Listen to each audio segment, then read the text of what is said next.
حدیث مبارک کې راځي نبی صلی الله علیه وسلم فرمایي وای دا سیندونه دریابونه چې دي کنه دا هر شپه الله تبارک وتعالى ته فرمایي وای الله مونږ پرېږدو چې په دې خلکو باندې ورو دانګو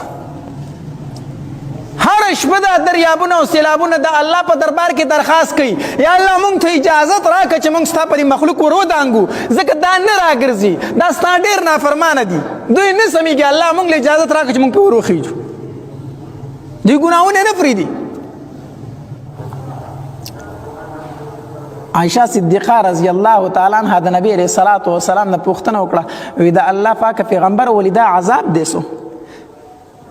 دا دریابونه او دا سیلابونه چې د الله په حضور کې درخواست کې الله مونږ په ور پرېږدي چې ورپېښو دا عذاب دی د الله تبارک وتعالی نبی علیہ الصلوۃ والسلام ورته فرمایله او عائشہ دا د الله عذابي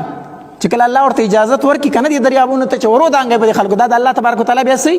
عذابي نو عائشہ رضی الله تعالی عنها فرمایل وی د الله پاک پیغمبر نو پدې کې خو نیک خلک او بد خلک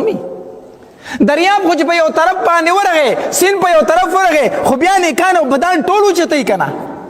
د الله پاک پیغمبر په دې کې چې دا نیکان خلک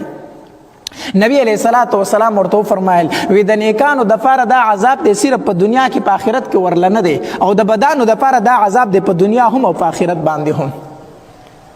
بدانو باندې خو په دنیا کې هم د عذاب راغی خو په آخرت کې هم په عذاب کې مبتلا بیا